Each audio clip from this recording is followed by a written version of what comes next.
Setelah Ye Chen meninggalkan puncak 35, dia berlari ke puncak 68, yang juga kosong. Ye Chen pergi ke aula misi untuk meminta informasi. Tetua, apakah Anda memiliki tugas baru akhir-akhir ini? Ye Chen bertanya kepada tetua aula tugas. Tetua aula tugas itu mengenal Ye Chen.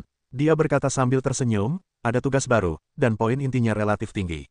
Tugas apa itu? Mata Ye Chen berbinar. Tetua aula misi berkata, beberapa bulan yang lalu, para tetua sekte saya yang pergi ke benua lain untuk menyelidiki melaporkan bahwa ada beberapa hal yang tidak biasa terjadi di benua lain. Selain itu, mereka samar-samar menyadari bahwa akan ada gangguan besar di negeri dongeng. Oleh karena itu, banyak murid diminta untuk keluar untuk berlatih dan mengumpulkan lebih banyak informasi. Petik 2. Oleh karena itu, selama Anda melaporkan dan menerima tugas di aula tugas, ketika Anda mengumpulkan informasi yang memenuhi syarat, Anda bisa mendapatkan poin inti. Setiap informasi memiliki 10.000 poin inti. Ye Chen tertegun sejenak, sebuah pesan berisi 10.000 poin inti. Kemudian Ye Chen bertanya, apa hal aneh yang ditemukan para tetua? Mengapa ada badai besar yang melanda seluruh negeri dongeng? Seharusnya klan Raja Surgawi atau keluarga peri telah menguasai beberapa berita tentang daftar dewa, jadi mereka telah mengambil tindakan. Selama itu tentang daftar dewa, itu pasti akan melanda seluruh negeri dongeng. Kata tetua aula misi, itu benar-benar terkait dengan daftar dewa. Ye Chen terkejut dan kemudian bertanya, apa yang diketahui keluarga kerajaan dan keluarga peri hari itu? Aku tidak tahu itu. Jika kamu dapat mengetahuinya, itu adalah 10.000 poin inti. Kata tetua aula misi. Setelah mendengar ini, Ye Chen melaporkan tugas di aula tugas dan meninggalkan sekte alam abadi. Karena masalah ini ada hubungannya dengan para peri dan Raja Surgawi, aku akan pergi ke Pulau Daluo untuk menanyakan situasinya. Setelah Ye Chen meninggalkan Zhao Xianzong, dia mulai merencanakan rencana selanjutnya. Suku Tianwang berada di Xianyunzu, yang berjarak satu benua dari Wanxianzu. Namun, Pulau Daluo dekat dengan Wanxianzu. Oleh karena itu, prinsip kedekatan adalah pergi ke Dalau untuk melihat situasi terlebih dahulu. Ye Chen melakukan perjalanan jauh, dan butuh waktu hampir 2 bulan untuk tiba di Pulau Daluo. Daluozu juga memiliki 4 prefektur, Yunluo, Xianfei, Huoyan dan Yuling. Di antara mereka, dikatakan bahwa klan Xianling berada di rumah Yunluo, sedangkan Xianzong di Yaoqi berada di rumah Xianfei. Di dekat Wanxianzu ada Yulingfu, tempat Ye Chen sekarang berada. Ketika dia tiba di rumah Yuling, Ye Chen menemukan sebuah kota untuk beristirahat. Ngomong-ngomong, ada beberapa hal tentang peri di aula. Jika orang-orang Xianling ada di rumah Yunluo, tetapi jika sesuatu terjadi di Pulau Daluo, beberapa berita mungkin akan keluar. Namun, yang membuat Ye Chen kecewa, dia tidak mendengar siapapun berbicara tentang peri di restoran. Meskipun saya mendengar beberapa berita mencurigakan tentang Xian Chen, saya tidak mendengar apapun. Setengah tahun yang lalu, ada sebuah keluarga di rumah Yuling yang memiliki pengetahuan mendalam tentang mekanisme alam. Seluruh keluarga hancur dalam semalam, dan tidak ada yang selamat. Selain itu, ini tidak masuk hitungan, selama orang-orang yang mengetahui mekanisme alam telah menghilang dalam beberapa hari, tidak ada yang tahu kemana harus pergi. Ketika Ye Chen mendengar berita itu, dia menghitung waktunya. Waktu ketika keluarga itu diratakan dengan tanah adalah tepat sebelum aula dewa dan iblis mengirim orang untuk memasuki Wanxianzu. Mengapa keluarga yang mengetahui rahasia surga diratakan dengan tanah? Apakah Anda menemukan sesuatu? Atau apakah itu karena dendam? Ye Chen mengira bahwa masalah ini mungkin ada hubungannya dengan klan Xianling, jadi dia menanyakan tentang lokasi keluarga yang telah dihancurkan, dan kemudian langsung pergi ke masa lalu. Keluarga yang mengetahui seni surga disebut Sujia. Itu juga merupakan keluarga kuno di Yulingfu. Setiap anggota keluarga ini pandai dalam Tianjishu. Seluruh keluarga relatif kuat di rumah besar Yuling. Tidak ada yang berani menyinggung perasaannya di rumah besar Yuling. Namun, rumah besar itu telah diratakan dengan tanah dalam semalam, yang merupakan kegemparan di daerah setempat. Mencari rumah adalah di luar kota Ziling dari rumah besar Yuling, yang hanya berjarak 100 mil dari kota Ziling. Ketika Ye Chen datang ke sini, dia hanya melihat sepotong reruntuhan. Semua bangunan runtuh dan ada jejak terbakar. Singkatnya, semuanya benar-benar berubah. Ye Chen berjalan di reruntuhan, mencari waktu yang lama di reruntuhan, tetapi juga tidak menemukan sesuatu yang berharga, bahkan dengan sedikit fragmen tubuh tidak ditemukan. Jika itu adalah pemusnahan klan, banyak orang pasti telah meninggal. Bahkan jika setengah tahun telah berlalu, Ye Chen mendengar bahwa tidak ada seorang pun yang datang ke sini untuk mengambil mayat. Bahkan jika beberapa binatang buas memakan mayat, mereka tidak dapat memakannya dengan bersih, bukan? Ye Chen berpikir bahwa ada masalah di sini, yang jelas bukan seperti yang dikatakan orang. Jika ada banyak fluktuasi jiwa di pagi hari, maka jiwa akan mulai berfluktuasi di sekitar sini. Beberapa orang meninggal, roh akan menghilang, beberapa orang akan meninggalkan tempat kematian, tetapi beberapa jiwa akan tetap berada di tempat di mana tubuh meninggal. Ye Chen tidak mempercayainya. Hantu keluarga telah menghilang atau tidak ada lagi di sini. Setelah pencarian dengan kekuatan jiwa, tidak ada gelombang jiwa yang ditemukan, dan bahkan napas kematian pun tidak. Ye Chen mengerutkan kening dan berbisik, aneh, bukankah kamu mengatakan bahwa tidak ada yang meninggal di sini? Ye Chen berpikir dalam hatinya dan melihat ke arah kota Ziling. Tubuhnya melesat dan langsung menuju kota Ziling. Kota Ziling adalah tempat terdekat untuk mencari rumah. Jika terjadi sesuatu yang tidak diinginkan, orang-orang di kota Ziling harus mencari tahu dan melihat kejadiannya terlebih dahulu. Oleh karena itu, Ye Chen berencana untuk menanyakannya di kota Ziling.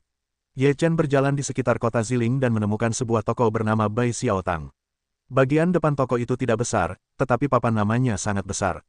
Ada spanduk yang tergantung di pintu, yang bertuliskan, Pepsi tahu segalanya. Ketika Ye Chen melihat kata-kata ini, dia tertawa dan berkata, dengan nada yang begitu besar, saya akan bertanya apakah PepsiCo tahu segalanya. Setelah Ye Chen memasuki aula Bai Xiao, ada seorang lelaki setengah tua yang duduk di dalamnya, mendengkur di kursi, dan tidak ada seorang pun di toko itu kecuali lelaki tua itu. Selain kursi lelaki tua itu, hanya ada meja dan bangku. Ye Chen terbatuk, dan dengkuran lelaki tua itu berhenti. Dia menyipitkan mata dan melihatnya. Ketika dia melihat ada urusan, dia membuka matanya dan berkata sambil tersenyum, suamiku Bai Xiaosheng, aku tidak tahu apa yang ingin ditanyakan oleh si target. Kamu tidak memiliki nada yang kecil. Tanda di pintu sangat keras. Kalau begitu aku akan bertanya kepadamu, apakah kamu tahu mengapa kamu diratakan dengan tanah sepanjang malam? Ye Chen tidak sopan. Dia duduk dan bertanya. Orang tua itu berkata, sebelum menjawab ini, kami memiliki kesepakatan yang bagus, 100 batu abadi. Bang, Ye Chen melemparkan 100 batu abadi ke atas meja, dan orang tua itu hendak mengambilnya. Tiba-tiba, sebuah pedang muncul di tangan Ye Chen, dan menekan satu di tangan orang tua itu, dan berkata, jika kamu salah, kamu tidak dapat mengambil satu pun batu abadi. Orang tua itu tertawa, menarik kembali tangannya dan berkata, mencari rumah diratakan dengan tanah semalaman. Ini memang misteri. Saya juga pergi ke tempat kejadian untuk melihat orang tua itu dan tidak menemukan mayat. Ini adalah hal yang sangat aneh. Selain itu, menurut informasi yang saya miliki, tidak ada musuh dalam mencari rumah. Bahkan jika ada musuh, tidak mungkin untuk meratakan rumah dalam semalam. Katakan saja intinya, Ye Chen menyela. Orang tua itu berkata sambil tersenyum, jadi, saya pikir kali ini, saya tidak terbunuh, tetapi dibawa pergi. Atau dengan kata lain, mesin pencari keluarga menemukan suatu rahasia, dan kemudian bunuh diri. Ye Chen mendengarkan dan sedikit mengernyit dan berkata, apakah maksudmu menemukan rumahmu sendiri dan menciptakan kesan dihancurkan? Ini adalah satu-satunya penjelasan yang masuk akal. Kalau tidak, mayat tidak dapat ditemukan. Itu tidak masuk akal, kata orang tua itu. Mungkinkah ada kekuatan yang kuat telah menangkapnya? Ye Chen berkata, orang tua itu mengangguk, itu mungkin. Tapi apa yang kau pikirkan? Bisakah kekuatan besar memberi perhatian seperti itu? Setelah mendengar ini, Ye Chen berdiri dan berkata, 100 batu abadi ini untukmu. Setelah itu, Ye Chen meninggalkan aula Bai Xiao. Melalui kata-kata Bai Xiaosheng, pikiran Ye Chen berangsur-angsur menjadi jernih. Meskipun masih ada jarak dari kebenaran, dia menemukan seutas benang. Sepanjang benang ini, dia mungkin dapat meluruskan tali yang kusut ini. Jika dikatakan bahwa pencarian rumah ditangkap oleh klan Xianling, maka orang lain yang memiliki mekanisme alami juga harus ditangkap. Tampaknya hanya dengan pergi ke rumah Yunluo kita dapat memperoleh lebih banyak informasi tentang klan Xianling. Ye Chen berkata pada dirinya sendiri, lalu meninggalkan kota Ziling dan pergi ke rumah Yunluo. Hanya butuh sekitar 10 hari untuk sampai ke rumah Loyun. 10 hari kemudian, Ye Chen tiba di rumah Yunluo. Tidak seorang pun tahu di mana orang-orang Xianling berada. Bahkan keluarga peri di rumah Yunluo adalah semacam rumor, jadi Ye Chen hanya dapat mengambil risiko. Jika klan Xianling benar-benar ada di rumah Yunluo, dia pasti akan dapat melihat orang-orang Xianling dan mendapatkan beberapa berita. Begitu Ye Chen tiba di pegunungan di perbatasan prefektur Yunluo, dia merasakan gelombang pertempuran keluar dari pegunungan. Dia sangat terkejut karena burung-burung dan hewan-hewan bertebaran di pegunungan, dan terdengar suara gemuruh yang marah. Ye Chen segera terbang ke pegunungan untuk memeriksa situasi. Saat ini, ada beberapa orang yang bertarung di pegunungan, tepatnya, 3 orang bertarung 1 lawan 1, dan 3 orang mengepung seorang wanita muda. Para murid Xianzong di Yaoqi tidak sama. Mereka semua sangat hemat air, tetapi mereka tidak tahu bagaimana keterampilan mereka diranjang. Di antara ketiga pemuda itu, seorang pria berkata dengan senyum nakal. Haha, kamu akan tahu saat mencicipinya. Pria lainnya tertawa cabul. Aku sudah mencicipi begitu banyak wanita. Aku belum mencicipi peri Yaoqi. Kali ini, aku akan mencoba makanan segar. Aku bisa membanggakannya saat aku kembali. Haha, pria ketiga juga tertawa cabul. Wanita yang dikepung itu memang cantik. Rok birunya menonjolkan sosoknya yang menarik, dan kulit di wajahnya putih dan kemerahan, yang bisa hancur oleh tembakan peluru. Tapi sekarang wajah wanita itu marah, menatap ketiga pelacur di depannya, dia ingin mereka semua dipotong-potong. Bagaimana dia bisa dinodai oleh pencuri ini, bahkan dengan kata-kata, kalian 3 orang bejat yang tidak tahu malu, hari ini bibiku akan membiarkan kalian mati total, kalian tidak bisa menjadi laki-laki. Wanita itu meraung, dan kecepatan pedang di tangannya bahkan lebih mengerikan. Satu demi satu, cahaya pedang yang ganas membunuh masa lalu, dan 3 serangan pria bertabrakan bersama, meraung. 3 pria menjelaskan dan mencibir, salah satu dari mereka berkata, "Sungguh konyol kau ingin berurusan dengan kami bertiga sendirian. Hari ini aku akan menunjukkan kepadamu apa itu pria sejati." Setelah itu, mereka bertiga saling menertawakan, dan kemudian tercium bau yang sangat menyengat dari tubuh mereka. Tangan mereka disegel dan senjata mereka tergantung di depan mereka. Kemudian mereka semua gemetar. Tampaknya mereka tidak sabar untuk membunuh mereka. Bunuh. Ketiga pria itu meraung bersamaan, dan ketiga senjata itu melesat keluar dengan gelombang momentum. Wanita itu jelas merasakan napas yang kuat, wajahnya berwibawa, tangannya mencubit formula pedang, pedang di tangannya berubah menjadi cahaya dan terbang keluar. Pada saat pedang itu terbang keluar, bayangan burung Phoenix api muncul, dan raungan panjang burung Phoenix api keluar, yang mengguncang bumi. Ketika pedang itu bertabrakan dengan ketiga senjata itu, bayangan burung Phoenix api langsung mengembang, seolah-olah ada api yang menyala. Namun, ketiga senjata itu sangat kuat di bawah desakan ketiga pria itu, dan pedang itu pun terguncang keluar tak lama kemudian. Wanita itu juga mundur, pedang panjang itu tergantung di depan tubuhnya, kekuatan abadi wanita itu meledak, tangannya terus-menerus menjepit sebuah jurus pedang, dan kemudian membunuh pedang panjang itu lagi. Bayangan burung Phoenix api pada pedang panjang itu menjadi lebih besar dan lebih kuat. Ketiga pria itu mendengus tidak setuju, dan kemudian mendesak kekuatan abadi yang lebih kuat untuk mengembun pada senjata mereka. Cahaya dari ketiga senjata itu mekar dan datang dengan momentum yang dahsyat. Ledakan, keempat senjata itu bertabrakan bersama, dan burung Phoenix api itu tenggelam dalam sekejap. Tubuh wanita itu terbang terbalik dan memuntahkan seteguk darah. "Cantik, kurasa sebaiknya kau turunkan tanganmu. Jika kau melayaniku dengan senang hati, kau mungkin meninggalkan tubuhmu utuh." Seorang pria berkata sambil tersenyum jahat. "Bah, dasar setan, bahkan jika aku mati, kalian tidak akan berhasil." Wanita itu menggertakkan giginya dan berkata dengan marah. Entah bagaimana, bahkan jika kalian mati, saudara-saudara kita akan membiarkan kalian mati dengan gelisah." Salah satu pria juga marah. "Aku tidak sabar untuk berbicara dengannya. Jika aku menangkapnya, aku ingin merasakan peri Yaochi." Seorang pria berkata dengan dingin. Wanita itu mendengarkan, ekspresi wajahnya benar-benar menjadi jelek. "Kalian sama sekali bukan manusia." "Tentu saja kami bukan manusia, kami adalah setan, haha." Setelah berkata demikian, ketiga orang itu bergegas mendekat lagi. Tubuh wanita itu dengan cepat mundur, dia tahu bahwa dia bukanlah lawannya, saat ini dia hanya bisa melarikan diri. Dia berbalik dan pergi. Ketiga pria di belakangnya mencibir, "Bisakah kalian pergi?" Selama pembicaraan, senjata ketiga pria itu terbunuh. Wanita itu hanya bisa melawan dengan pedang panjang. Namun, dia tidak bisa menahannya. Pedang itu berulang kali ditolak, dan kekuatan abadinya dengan cepat menghilang, yang tidak dapat bertahan lama. Wus! Tiba-tiba, tepat saat ketiga pria itu hendak berkumpul, roh pedang hijau menyerbu masuk. Roh pedang itu sangat kejam dan menakutkan, mencabik-cabik ruang dan menebas ketiga pria itu dengan momentum yang tak tertahankan. Perubahan mendadak itu membuat wajah ketiga pria itu tiba-tiba berubah, terutama roh pedang hijau yang kuat, yang membuat hati mereka terasa dingin. Mundur, hampir bersamaan, ketiga pria itu meraung, tubuh mereka tiba-tiba mundur dan menggunakan senjata mereka untuk melawan roh pedang hijau itu. Bang! Ki pedang hijau menebas ketiga senjata itu. Ketiga senjata itu hancur berkeping-keping. Wajah ketiga pria itu berubah drastis, mengira mereka telah bertemu orang yang kuat, jadi mereka lari cepat ketika mereka tidak berani kembali. Wanita itu tercengang ketika dia melihat seseorang datang untuk menyelamatkannya dan memukul ketiga pria itu dengan satu pedang. Siapa yang akan membantunya? Wanita itu melihat ke arah serangan itu dan melihat seorang pemuda muncul di depannya. "Apakah itu tanganmu?" tanya wanita itu. Tentu saja, pemuda itu adalah Ye Chen, yang baru saja datang ke rumah besar Yun Luo. Ye Chen berkata sambil tersenyum, "Kalau tidak, apakah menurutmu ada orang lain di sini?" "Terima kasih atas bantuanmu," katanya dengan penuh terima kasih. Ye Chen berkata sambil tersenyum, "Jangan sungkan, gadis. Kita juga sesama murid. Apakah kamu murid Xianzong di Yaochi?" "Aku adalah murid dari Sekte Alam Abadi. Aku termasuk dalam Sekte Abadi Ortodoks. Ketika aku bertemu alam, aku ingin membantu melawan kejahatan dan kejahatan." Ketika wanita itu mendengar bahwa Ye Chen adalah murid Xianzong, dia langsung melihat cahaya di depan matanya dan berkata, "Ternyata Ye Chen adalah kakak senior Xianzong.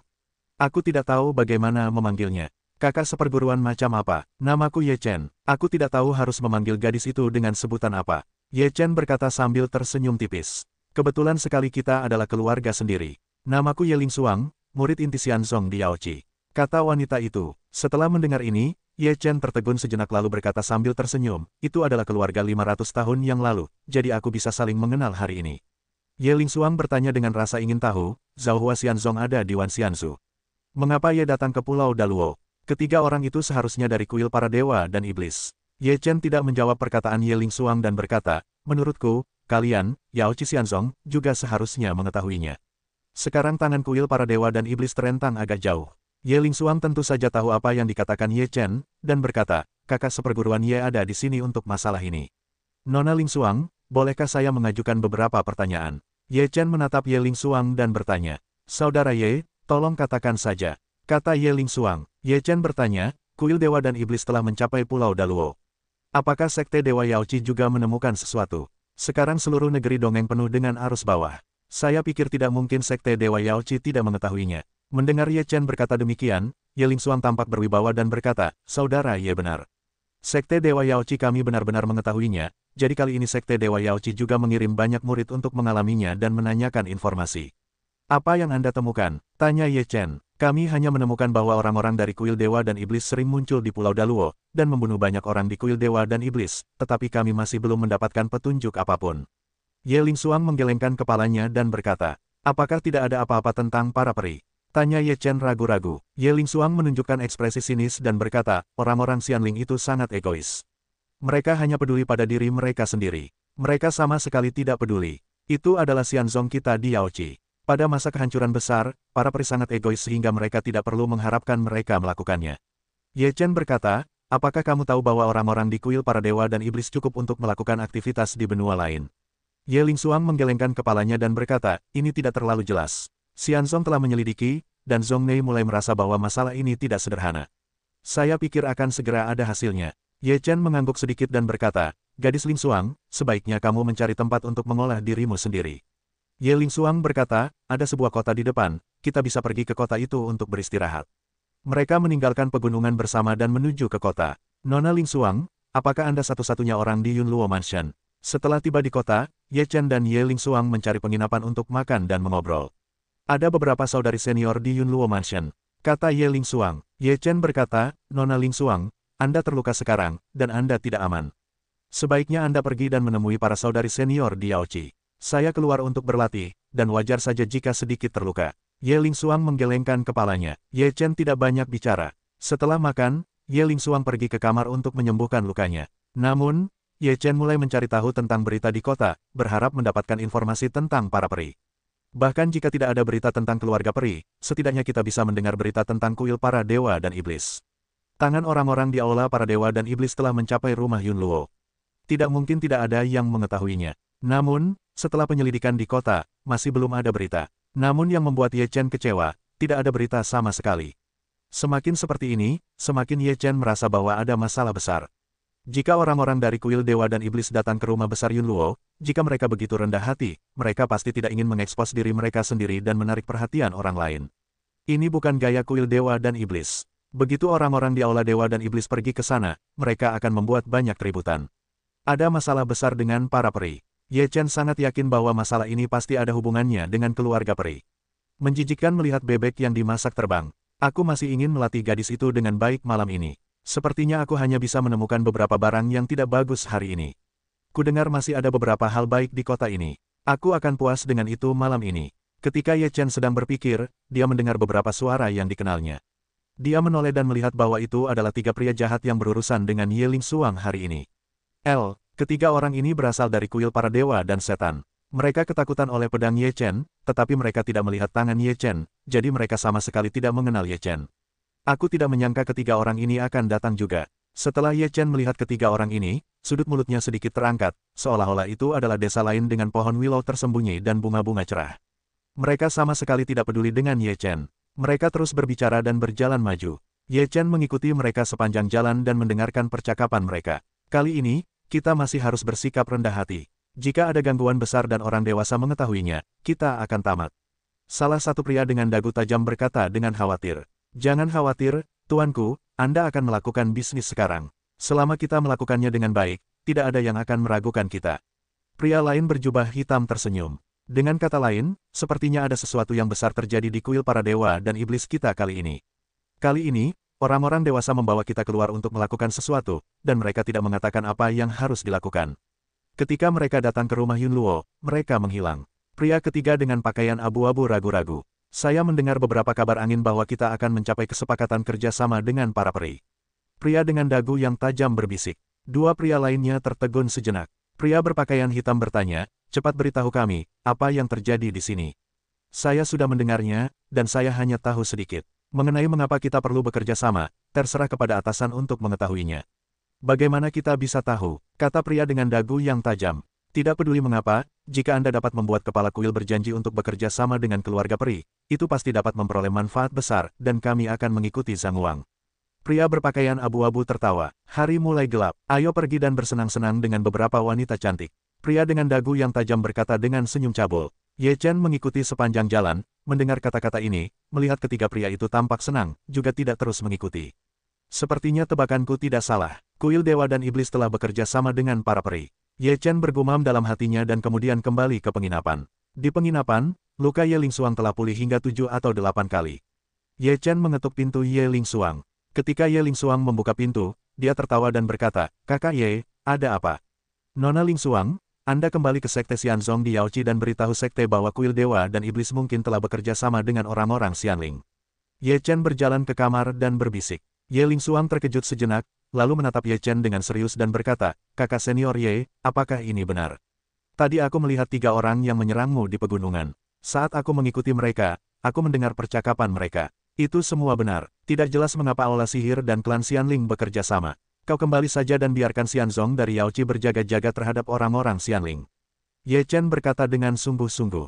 Wajah Ye Lingsuang menjadi berwibawa dan berkata, baiklah, aku akan melaporkan masalah ini ke Sekte. Ye Lingsuang tidak tinggal diam, dan segera meninggalkan kota dan kembali ke Xianzong dari Yaoqi. Alasan mengapa Ye Chen memberitahu Yaoqi Xianzong tentang hal ini adalah karena Yaoqi Xianzong terletak di Pulau Daluo. Jika ada Yaoqi Xianzong yang mengawasi Pulau Daluo, mungkin kita bisa mengetahuinya. Di sisi lain, jika kuil para dewa dan iblis benar-benar bekerja sama dengan klan Xianling, yang pertama kali berurusan dengan klan Xianling di Pulau Daluo adalah Xianzong dari Yaoqi. Oleh karena itu, Xianzong dari Yaoqi harus bersiap. Seperti kata pepatah, tidak ada dinding kedap udara di dunia ini, dan tidak ada kertas yang dapat menutupi api. Selama ada pertahanan, maka kuil para dewa dan setan serta peri akan selalu menunjukkan kaki mereka. Setelah Ye Lingsuang pergi, Ye Chen beristirahat di penginapan selama 1 malam dan berpikir tentang bagaimana tindakan selanjutnya. Pada akhirnya, ia berencana untuk menandai ketiga pria itu. Karena mereka sedang menunggu seorang pria besar di kuil para dewa dan setan, ia mungkin menemukan beberapa terobosan di sini dan mendapatkan lebih banyak informasi. Keesokan harinya, Ye Chen masih berjalan di jalan, dan kemudian ia mendengar bahwa para wanita muda dari beberapa keluarga besar di kota itu telah menghilang tadi malam, yang segera menimbulkan banyak diskusi di seluruh kota. Semua wanita muda itu cantik, dan mereka hilang pada malam yang sama. Mereka pasti pekerjaan si tukang selingkuh. Kenapa tidak? Ada orang yang berlatih seni memetik yin dan menguatkan yang. Yang mereka butuhkan adalah beberapa prestasi. Selain itu, mereka adalah gadis-gadis yang masih perawan. Kurasa gadis-gadis itu pasti sudah dihisap sampai kering. Komentar seperti itu menyebar ke seluruh kota, dan banyak dari mereka yang memiliki anak perempuan dalam keluarga mereka berada dalam bahaya. Setelah mendengar rumor ini, mereka segera mengorganisasi sekelompok biksu untuk mencari di seluruh kota. Hanya saja pencarian seperti itu tidak membuahkan hasil sama sekali. Wanita-wanita itu hidup atau mati. Ye Chen melihat benda-benda ini di jalan. Dia menggelengkan kepalanya. Tidak perlu tahu bahwa ketiga pria itu yang melakukannya. Jika dia tidak menjaga ketiga pria itu berguna, dia akan membunuh mereka setelah melihat mereka. Ye Chen memikirkannya dan melihat bahwa ketiga pria itu berkeliaran di jalan seolah-olah tidak terjadi apa-apa. Tampaknya kasus hilangnya orang tadi malam tidak ada hubungannya dengan mereka. Ye Chen menatap mereka sebentar. Agar mereka bertiga tidak curiga, dia tidak terlalu memperhatikan mereka. Dia berjalan santai seperti orang yang lewat. Dengan cara ini, Ye Chen mengikuti ketiga orang itu selama 3 hari di kota ini. Pada malam ketiga, Ye Chen mengamati situasi penginapan tempat ketiga orang itu tinggal di atap sebuah rumah. Pada saat ini, cahaya hitam tiba-tiba menembus langit dan muncul di atap penginapan tempat ketiga orang itu tinggal. Ye Chen melihat pemandangan ini, segera bersembunyi, dan menyembunyikan napasnya sendiri, bahkan atmosfer tidak berani bernapas. Cahaya hitam itu adalah massa gas hitam, yang jatuh di atap, dan dengan cepat mengembun menjadi seorang pria parubaya berjubah hitam. Wajah pria parubaya itu kurus kering, dan matanya sangat gelap. Dia merasa seolah-olah kehilangan bola matanya. Setiap langkah yang diambilnya, tubuhnya berubah menjadi bayangan. Kecepatannya sangat mengerikan. Dia benar-benar berada di level Xuanxian. Dalam sekejap mata, lelaki setengah baya berpakaian hitam itu datang ke kamar ketiga lelaki itu. Ketiga lelaki itu segera menjadi waspada. Setelah melihat lelaki setengah baya berjubah hitam itu, ia dengan cepat memberi hormat dan berkata, "Aku sudah bertemu dengan orang dewasamu. Sudah selesai. Kita akan pergi dari sini hari ini," kata lelaki setengah baya berpakaian hitam itu. Ketiga orang itu saling memandang, lalu memberi hormat dan berkata, "Ya. Apakah kalian sudah ketahuan akhir-akhir ini?" Lelaki setengah baya berpakaian hitam itu menatap ketiga lelaki itu dan bertanya dengan suara rendah. "Aku sibuk beberapa hari ini, dan aku juga menunggumu beberapa hari ini. Beraninya kami tidak mematuhi perintahmu." Pria berjubah abu-abu itu juga sibuk tersenyum. Pria parubaya berjubah hitam itu mendengus dingin, lalu matanya tiba-tiba melihat keluar jendela. Arah itu persis arah yang disembunyikan Ye Chen. Ye Chen sedang memperhatikan dengan saksama, tiba-tiba merasakan napas yang kuat, napas ini dingin dan menusuk, sepertinya bisa membuat jantungnya tiba-tiba berhenti. Ketika Ye Chen terkejut, udara hitam menyapu ke arahnya. Kecepatannya sangat mengerikan, dan Ye Chen tidak punya waktu untuk bereaksi. Udara hitam itu menyerbu saat itu, bayangan gelap telah muncul di depan Ye Chen, sepasang mata itu menatap Ye Chen dengan dingin, mulutnya mengeluarkan suara yang lebih dingin dan mengerikan, "Apakah kamu sudah cukup melihat?" Sebelum Ye Chen menjawab, pria parubaya berjubah hitam itu mengulurkan tangan, dan leher Ye Chen terjepit.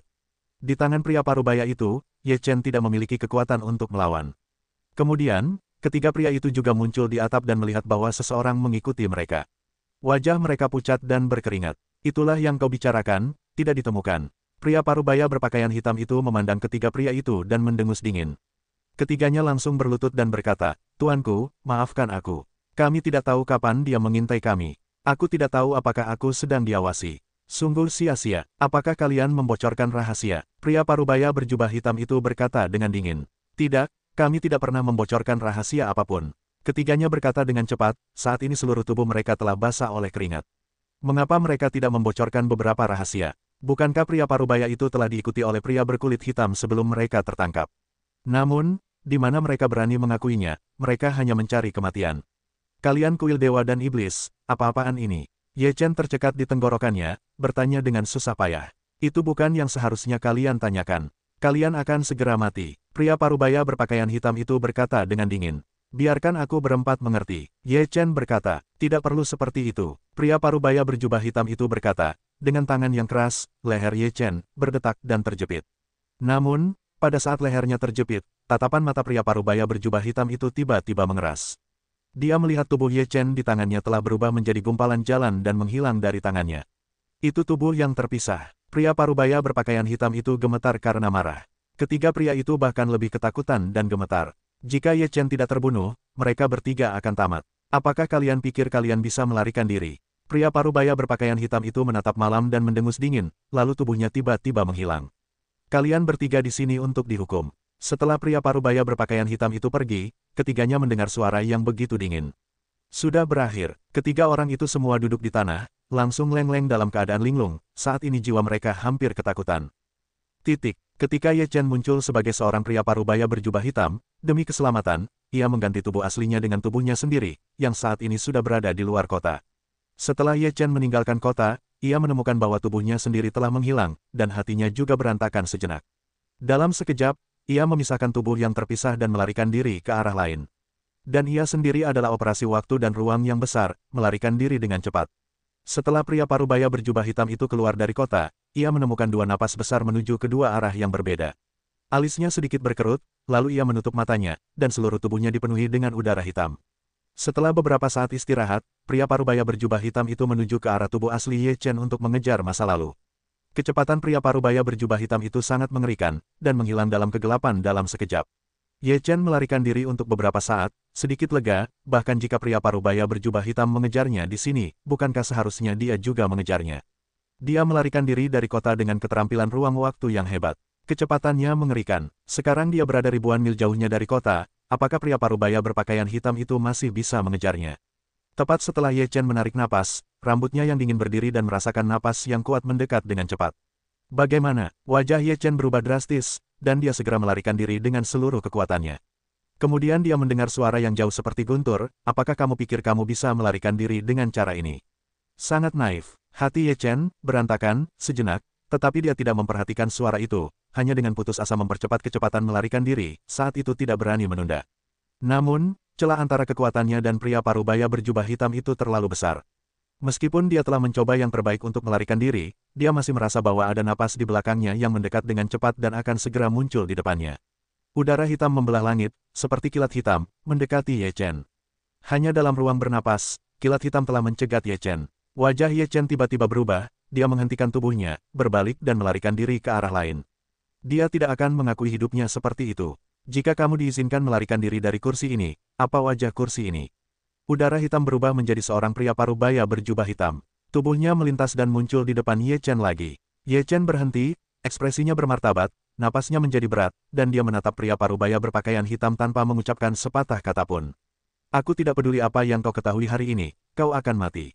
Pria parubaya berjubah hitam itu menatap Ye Chen dan menatap dirinya sendiri. Dia sangat kesal, tidak ada yang berani menatapnya seperti ini. Dia tidak banyak bicara, dan mengangkat tangannya untuk menembak Ye Chen. Gas hitam yang kuat berubah menjadi telapak tangan yang besar, menutupi langit menuju tekanan pagi daun di masa lalu. Ye Chen tidak berbicara sekarang. Dia hanya menyeduh kekuatan. Dia mengeluarkan semua kekuatan abadinya pada saat yang sama. Darahnya juga langsung naik ke langit, dan dia melambaikan tinjunya dan menyerbu ke tangan besar gas hitam itu. Ledakan, Ye Chen menghabiskan semua kekuatannya, tetapi di bawah sepasang tangan hitam besar itu, semua kekuatannya sangat rentan, sangat lemah. Tinjunya hampir meledak, dan tangan hitam besar itu masih menepuk kepalanya tanpa henti. Ye Chen meraung, sekali lagi mengeluarkan napas yang agung, masih sia-sia. Ye Chen melihat bahwa tidak ada efeknya. Dia menggertakkan giginya dan berkata, aku adalah makhluk abadi sejati. Sungguh memalukan mati di tangan iblismu. Setelah itu, tubuh Ye Chen tiba-tiba mengembang sejenak, lalu meledak, dan berubah menjadi bunga darah di malam hari. Pria parubaya berpakaian hitam melihat pemandangan ini dan mendengus dingin, apakah kamu pikir kamu bisa melarikan diri jika kamu meledakkan dirimu sendiri seperti ini? Udara hitam pria parubaya berjubah hitam menyebar, dan ruang lingkup ledakan diri Ye Chen tadi diselimuti oleh gas hitam. Pria parubaya berjubah hitam mencari sejenak dengan gas hitam dan mengerutkan kening, benarkah mati?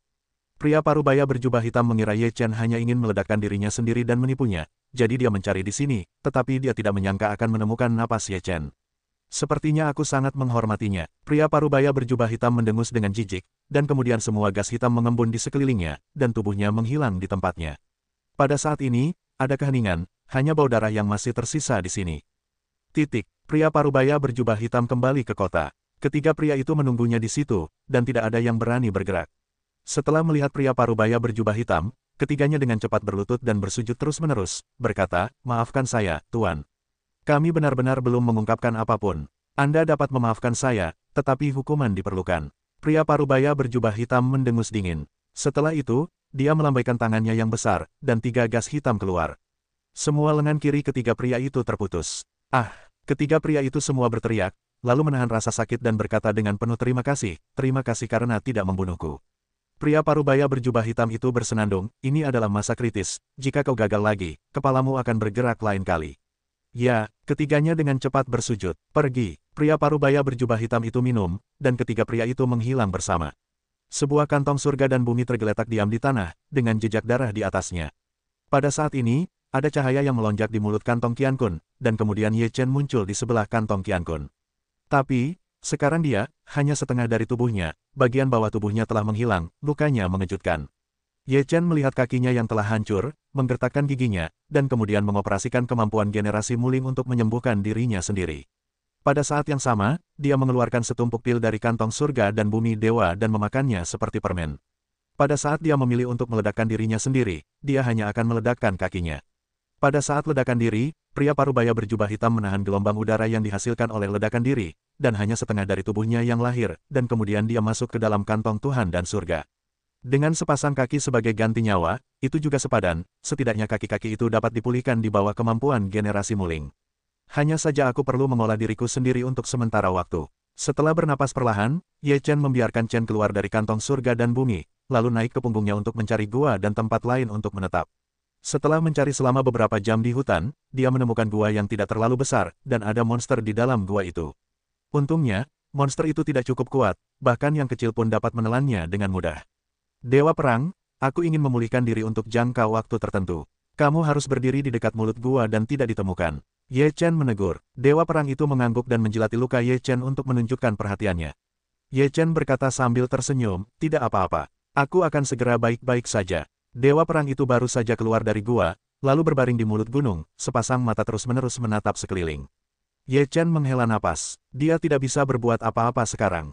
Dia hanya bisa membiarkan kakinya tumbuh perlahan. Dengan kecepatan generasi muling, butuh lebih dari setengah bulan untuk menumbuhkan sepasang kaki. Meskipun aku terluka parah, aku mendapat beberapa informasi yang berguna. Pada dasarnya sudah pasti bahwa kuil para dewa dan iblis memiliki hubungan kerjasama yang sangat erat dengan klan Xianling. Ye Chen benar-benar yakin, namun, dia tidak yakin untuk apa kerjasama antara kuil para dewa dan iblis itu. Di dunia yang hampa, ada dunia yang sangat besar, di mana gunung dan sungainya indah, rohnya kaya, dan ada istana yang sangat besar, setiap istana memiliki suasana yang tak tertandingi, gemerlap. Ada banyak burung yang melayang di langit. Di antara banyak istana, ada satu yang lebih besar dari yang lain. Istana itu berdiri di tengah-tengah surga dan bumi ini. Di aula utama istana, di atas singgasana emas yang besar, ada seorang pria setengah baya yang berbaring dengan malas. Meskipun pria setengah baya itu sudah setengah baya, matanya indah, dan tahun-tahun tidak meninggalkan jejak di wajahnya. Pria setengah baya itu tidak bertemu, dengan rasa bermartabat, semangat kepahlawanan, dia menatap seorang pria tua berambut putih yang berdiri di aula, perlahan berkata, "Apa yang kau duga? Laporkan kembali ke Patriark, aku melihat sudut masa depan."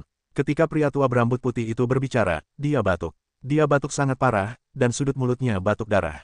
Ketika pria setengah baya yang malas mendengar ini, dia duduk dengan penuh minat, menatap pria tua itu dan bertanya, "Cepat, isi sudut itu."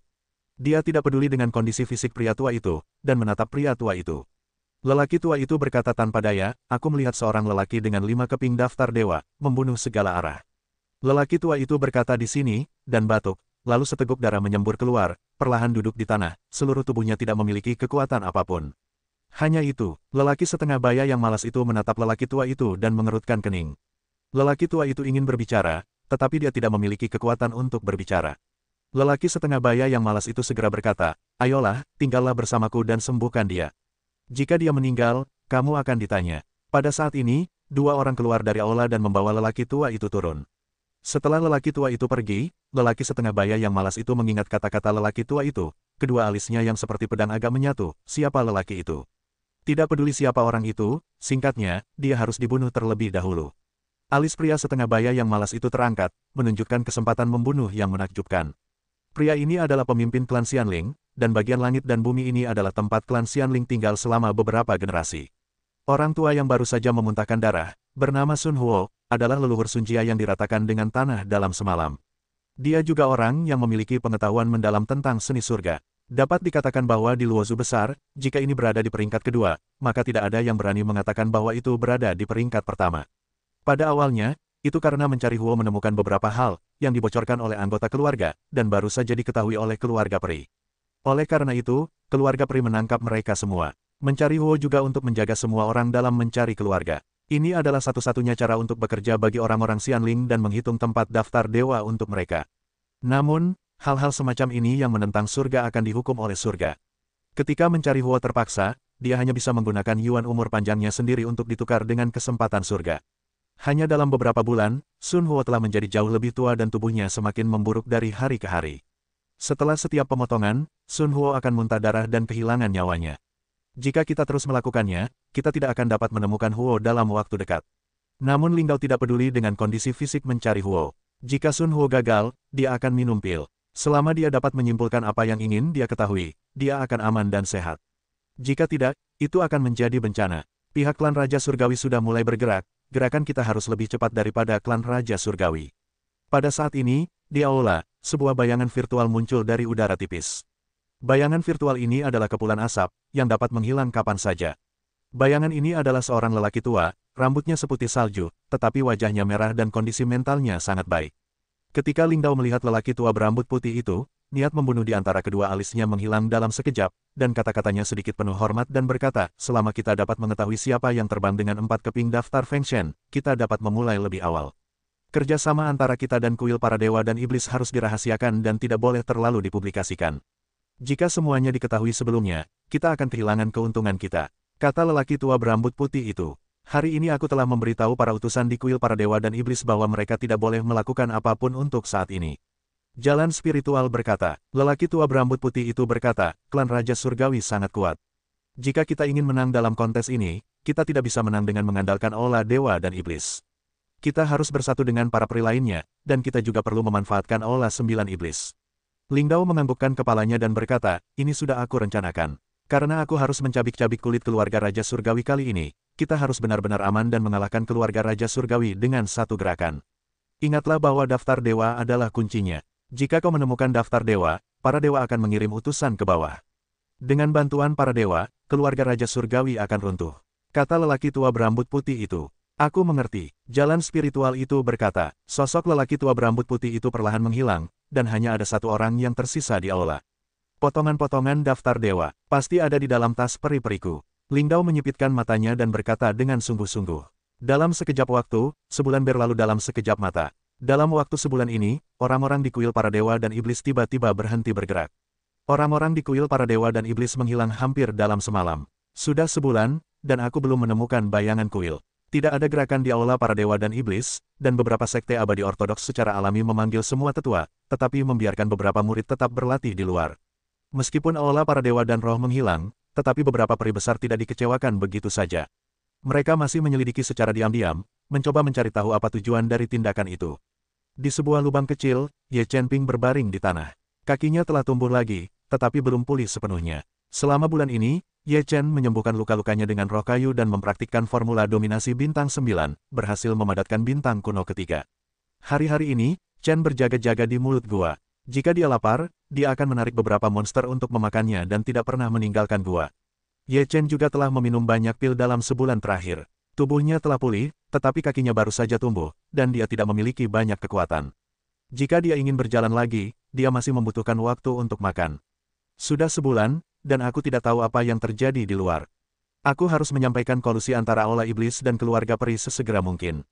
Ye Chen juga khawatir, tetapi sekarang dia tidak bisa kembali, dan tidak ada yang bisa dia lakukan. Ingin menggunakan burung roh untuk lewat, tetapi jarak Taiyuan, kekuatannya terlalu lemah, burung roh tidak bisa bertahan untuk waktu yang lama. Peri, di aula utama paling cemerlang dari keluarga Xianling, Huo dibawa ke depan jalan spiritual. Jalan spiritual bertanya dengan dingin, di mana orang yang memiliki daftar dewa kali ini? Meskipun tidak ada lokasi yang spesifik, itu telah mampu mendorong kinerja. Orang itu saat ini berada di rumah Yun Luo di Pulau Daluo, katanya. Petik 2. Di rumah besar Yun Luo, Ling Dao tiba-tiba berdiri dan berkata, apakah ini akurat? Memang benar bahwa saya menghabiskan 100 tahun Shou Yuan lagi untuk mengujinya. Sekarang saya hanya memiliki beberapa dekade lagi, katanya. Rumah besar Yun Luo begitu besar dan padat penduduknya sehingga seperti mencari jarum dalam tumpukan jerami jika Anda ingin menemukan seseorang yang memiliki daftar dewa. Ling Dao mengerutkan kening, mencari Huo terbatuk 2 kali dan tampak sangat kuyu dan berkata, saya telah mencoba yang terbaik. Mereka yang memiliki daftar dewa akan diblokir oleh daftar dewa. Jika saya ingin menyimpulkannya secara menyeluruh, saya tidak dapat melakukannya. Bahkan jika saya bisa, itu akan dimakan kembali dan mati. Aku perlu mempersempitnya, yang mana yang seharusnya bisa kau lakukan. Suara Ling Dao dingin, mencari Huo berkata dengan ragu-ragu, aku hanya punya beberapa dekade Shou Yuan yang tersisa. Jika aku mempersempit cakupannya, aku akan. Jika kau tidak bisa melakukannya, kau akan dieksekusi jika kau menemukan keluargamu. Jika kau melakukannya, bahkan jika kau mati, aku akan menyelamatkan hidup mereka.